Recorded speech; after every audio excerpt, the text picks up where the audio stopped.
Hello friends, एक बार फिर मैं आप सभी को मेरे यूट्यूब चैनल पर स्वागत करता हूँ। तो दोस्तों, इस वीडियो के ज़रिए मैं आप सभी को बतख पालन से जुड़ी जो अहम जानकारियाँ होती है, जो टिप्स ट्रिक्स होती है ज़्यादा आय के लिए, वो सब आज बताने वाला हूँ, वो भी बारीकी से। तो दोस्तों, आप सभी को मेरा ये निवेदन है कि आप लोग कृपया मेरे इस वीडियो का अंत तक ज़रूर देखें, और जो आज पहली बार मेरे चैनल पे आए हैं, प्लीज़ मेरे चैनल को सब्सक्राइब कीजिए और वीडियो को लाइक एंड शेयर कीजिए। दोस्तों, क्या आपको पता है कि डक फार्मिंग यानी बतख पालन सिर्फ इंडिया में ही नहीं बल्कि पूरी दुनिया में बेहद प्रचलित एवं आकर्षक व्यवसाय बन चुके हैं। दोस्तों, मुर्गी की तुलना में बतख को कम देखभाल की आवश्यकता होती है। साथ में बतख के खान पान में खर्चा बहुत कम होता है। सिर्फ 5 महीने में बतख फुल मैच्योरिटी हो जाता है। अब बतख का जो मोर्टेलिटी रेट है यानी मृत्यु दर, वो मुर्गी की तुलना में बहुत ही कम होते हैं। अभी हमको यह जानना बहुत ज़रूरी है कि बतख पालन साइंटिफिक तरीके से शुरू कैसे की जाती है। How to start duck farming in a scientific way. दोस्तों, बतख पालन के लिए पहले आपको एक घर का प्रबंध करना पड़ेगा, लेकिन बतख के लिए आवास बहुत ही आसानी से और बहुत ही कम खर्च में बनाए जा सकते हैं, क्योंकि बतख जो होते हैं वो किसी प्रकार की जगह ऊंची हो, नीची हो, गीली सूखी आराम से रह लेते हैं। घर बनाते समय आपको सिर्फ एक बात पर ध्यान देना है कि बतख को कुत्ते हो या बिल्ली हो या किसी भी शिकारी जीव से बचाना है। तो दोस्तों, घर बनने के बाद बतख के प्रजाति का आपको चुनाव करना होगा। तो खास तौर पर फार्मिंग के लिए बतख के 3 प्रजातियाँ होती है। एक तो मीट उत्पादन के लिए, दूसरे अंडे उत्पादन करने के लिए, और तीसरा जो है वो मीट और अंडे दोनों के लिए। तो इसके आगे में मैं वीडियो के आगे में इन तीनों भाग का पूरा डिटेल्स आप सभी को मैं बताने वाला हूँ। तो बतख पालन का तीसरा अहम मुद्दा होता है कि बतख के भोजन यानी खान पान, वो भी मैं आगे में आपको डिटेल्स बताने वाला हूँ। तो चौथा जो हिस्सा होता है डक फार्मिंग का, वो है केयर एंड मैनेजमेंट, यानी आप शुरू से अंत तक कैसे आपके फार्म को आप संभालते हो। तो वो भी मैं इस वीडियो के दौरान आपको पूरा बताने वाला हूँ। तो दोस्तों, अभी मैं आप सभी को शुरू से अंत तक यानी स्टार्ट से एंडिंग तक बतख पालन कैसे की जाती है उसके बारे में अहम जानकारी देने वाला हूँ। तो कृपया ध्यान से देखिए। तो अगर आप खुद इंक्यूबेटर बना के बतख के अंडे का हैचिंग करना चाहते हैं तो वो कर सकते हैं। उसके लिए आपको 28 या 29 दिन की आवश्यकता होगी चूजे अंडे से बाहर निकलने के लिए। अंडे से चूजे निकलने के बाद अब उन चूजे को ब्रीडिंग करना पड़ेगा। तो बतख का जो ब्रीडिंग पीरियड होता है वो 2 से 3 हफ्ते तक, और ब्रीडिंग में टेम्परेचर आपको पहले 37 फिर 35 ऐसे धीरे धीरे 1-1 डिग्री आप घटा सकते हो। तो इस तरह से आपको ब्रीडिंग करना पड़ेगा। अंडे से चूजे निकलने के 2 या 3 घंटे बाद आप चूजों को ग्लूकोज या चीनी मिलाकर पानी पिलाइए। इससे जो चूजे होते हैं वो बहुत ही तंदुरुस्त होता है। अंडे से चूजे निकलने के 3 या 4 घंटे बाद आप चूजों को भोजन करवाना होगा, और साथ ही साफ पानी आपको देना होगा। ब्रीडिंग पीरियड में आपको सिर्फ एक बात का खास ध्यान रखना पड़ेगा कि चूजे को ठंड से बचाना होगा। तो इसके लिए आप ज़मीन पर कुछ ओढ़ के, जैसे कोरा होता है या मोटा कपड़ा ओढ़ के दे सकते हो। बतख के चूजे को कम से कम 3 हफ्ते तक पानी में उतरने नहीं देना होगा। अगर वो पानी में उतरे तो उसका निमोनिया हो सकता है और मोर्टेलिटी रेट ज़्यादा हो सकता है। इस बात का आप ध्यान रखिए। बतख के चूजे के 3 हफ्ते होने के बाद आप देखना कि उनमें पंखे जो है वो निकलना शुरू हो जाएगा। तो यानी जब पंखों के निकलने तक 3 या 4 हफ्ते तक उसको अच्छी तरह देखभाल करना होगा। चूजे के 3 हफ्ते बाद आप गमले में पानी दे सकते हैं। तो इससे क्या होता है कि वो बच्चे तैरेंगे, उसका मसल जो है वो काफ़ी मजबूत होगा। साथ ही साथ उसका जो एंटीबायोटिक है वो भी स्ट्रॉन्ग होता जाएगा। यानी 3 हफ्ते बाद अब गमले में जैसे वीडियो में दिख रहे हो उस तरह के पानी दे सकते हैं। पानी गंदा होने के बाद तुरंत उसे बदल दे, और फिर वीडियो में जैसे दिखा रहा हो उस तरह का साफ पानी दीजिए, वरना वो बीमार पड़ सकता है। इसी तरह चूजे का उम्र जब 3 या 4 हफ्ते हो जाएंगे जब उसमें पंखे निकलना शुरू हो जाएंगे तब आप चूजे को तालाब या पोखर में छोड़ सकते हो। चूजे जो है पानी में मौज मस्ती करेंगे। पानी में छोटे छोटे मछली हो या पानी का जो कीड़ा होता है वो चूजे वो पकड़ के खाएंगे। इससे उसको काफ़ी प्रोटीन विटामिन ये सब मिलते रहेंगे। बतख पालन की ये बहुत ही अहम जानकारी होती है कि चूजे को वैक्सीन कब दिया जाए। तो आपको 2 तरह की वैक्सीन देना होगा। पहला जो है वो डाक कोलेरा, वो 3 से 4 हफ्ते के भीतर आपको देना पड़ेगा, और दूसरा जो है वो डाक प्लेग 8 से 12 हफ्ते में देना होगा। वो आप खुद एक इंजेक्शन लीजिए, यूट्यूब में वीडियो है देखिए और आप खुद ही दे दीजिए।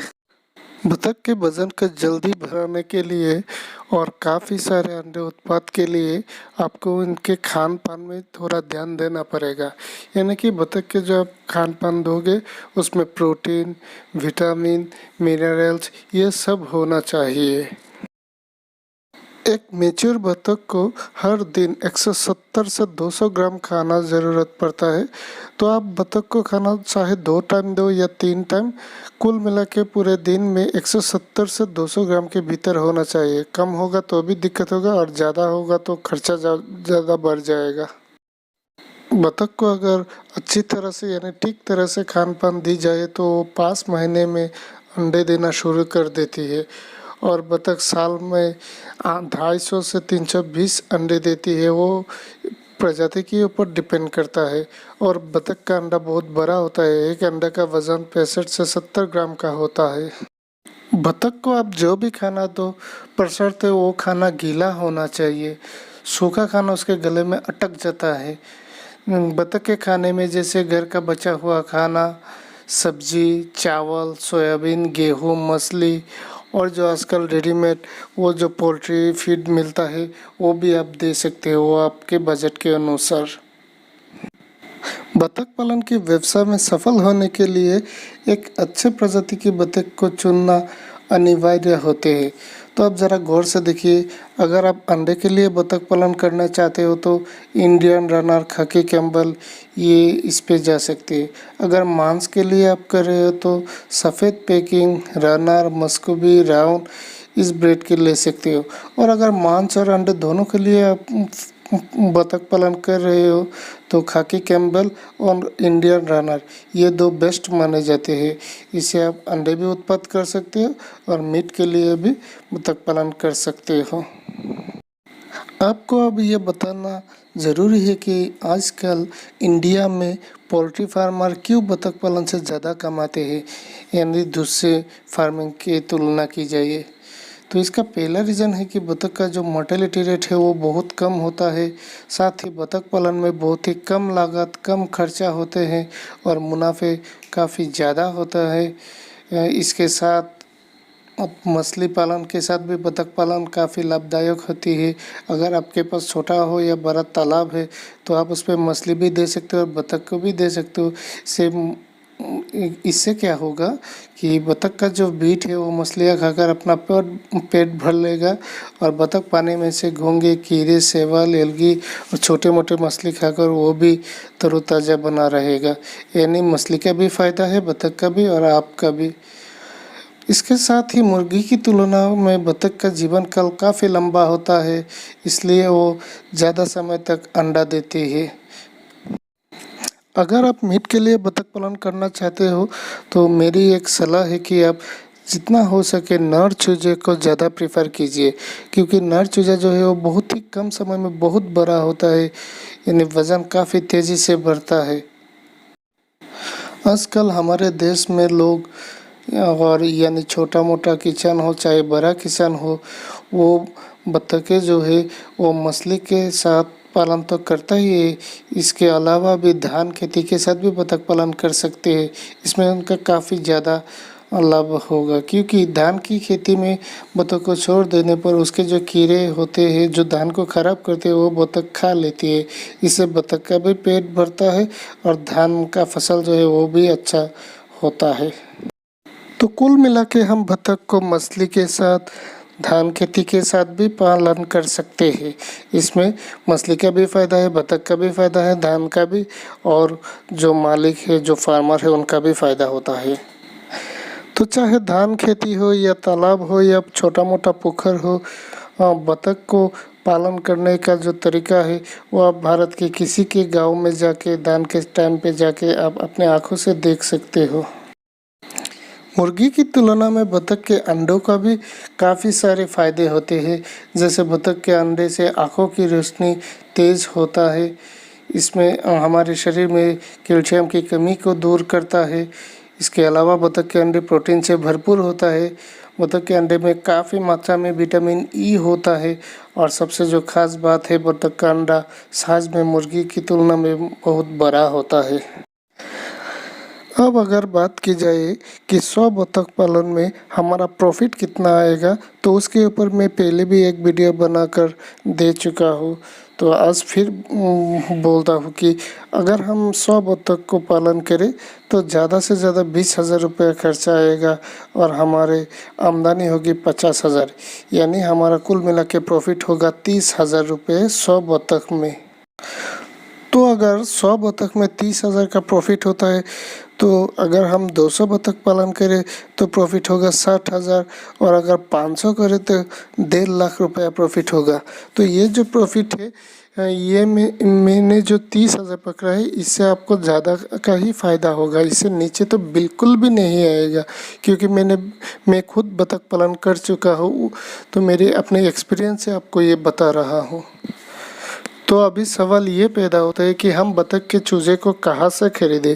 अगर आप 100 या 200 जो चूजे को पालन करना चाहते हैं, तो वो आपके आसपास आपके डिस्ट्रिक्ट में ही जो मार्केट है वहाँ से मिल जाएंगे।